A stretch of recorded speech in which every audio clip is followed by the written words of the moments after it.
सद्गुरुभ्यो नमः।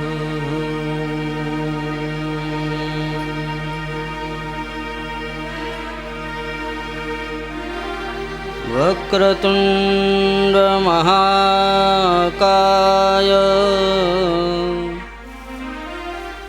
सूर्यकोटि समप्रभ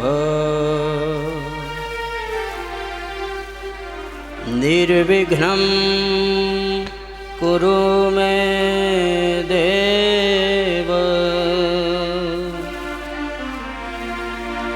सर्वकार्येषु सर्वदा।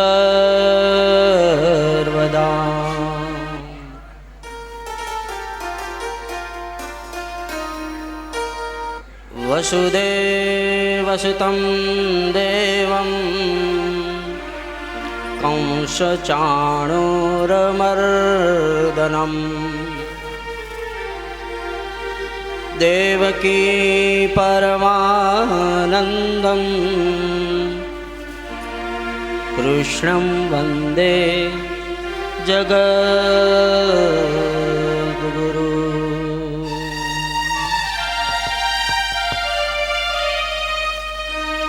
अज्ञानतिमिरान्धस्य ज्ञानाञ्जनशलाकया चक्षुरुन्मीलितं येन तस्मै श्रीगुरुवे नमः।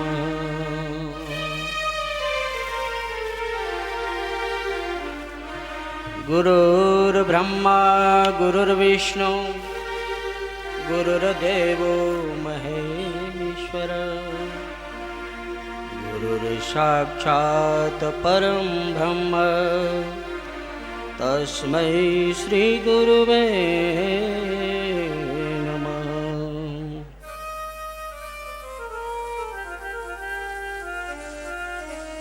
मुखं करोति वाचालं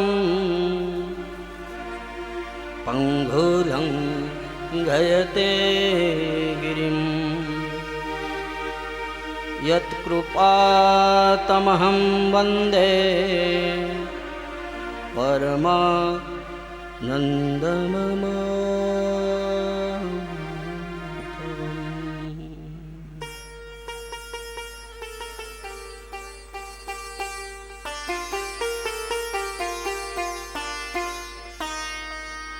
महादेवी महालक्ष्मी नमस्ते तं विष्णुप्रिये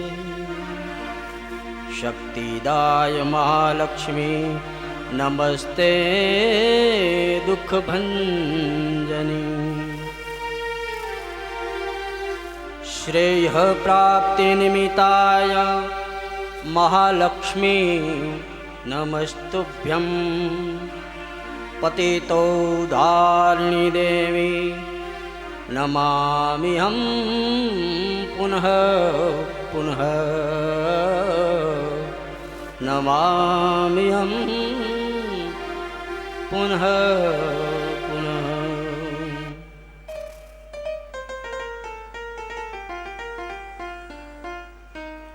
मुक्ता विद्रुमहे मनीलधवल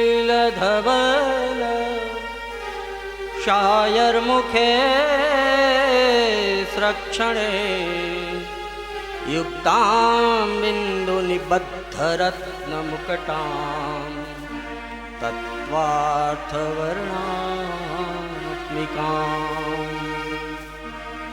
गायत्री वरदां भयां कुशकशां शुभ्रं कपालं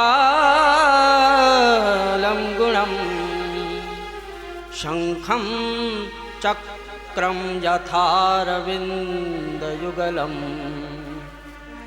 हस्ते बृहन्तीं भजे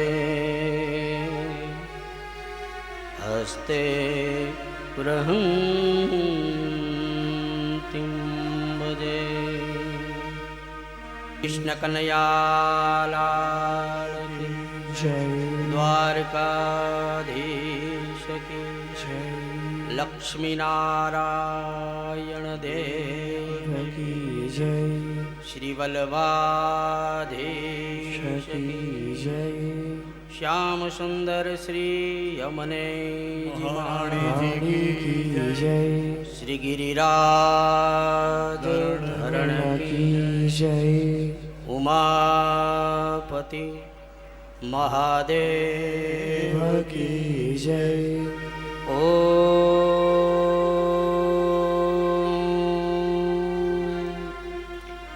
नमः पार्वती पतये हर हर महादेव।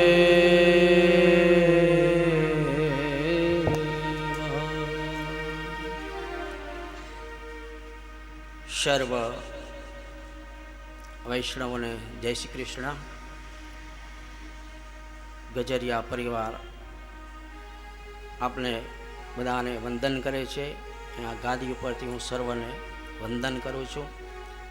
ચૈત્ર એવો મધુર માસ,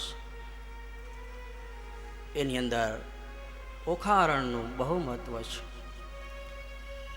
આ ઓખારણનું આયોજન ગજરિયા પરિવાર પરમ ભગવતીય માતૃશ્રી કમળાબેન પરમાનંદ ગજરિયા, ગામ કચ્છ અંજાર, હાલ ઘાટકોપર, તથા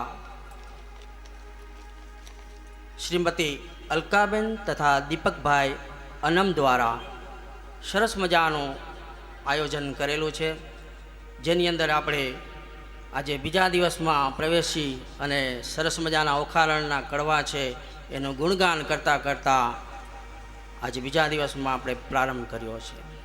તો આ ઓખારણ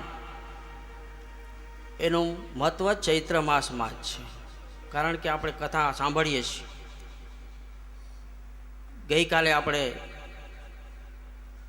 10મા કડવા સુધી પહોંચી શક્યા હતા, કારણ કે ગઈકાલે આપણે લાઇટનો થોડો પ્રોબ્લેમ હતો અને ખરેખર આપણે ગઈકાલે 35 કડવા સુધી પહોંચવું જોઈએ. 3 દિવસની આ કથા છે. તો 11મા કડવામાં હવે ઉમિયા કહેતા પાર્વતી ઓખાને શાપ આપે છે કે તું એકલા ગણપતિને મૂકી, ભાઈને મૂકી અને તું વલણ કોટડીમાં, મીઠાની કોઠીમાં તું સંતાઈ ગઈ, એટલે તું હવે મીઠામાં ગળી જજે અને તારો જન્મ કોઈ અસુરકુળમાં થશે. આવો શ્રાપ આપી દીધો. ઓહો, મારો જન્મ અસુરકુળમાં? ક્રોધમાં શાપ તો આપી દીધો, પણ હવે શાપ મિથ્યા કેમ જાય?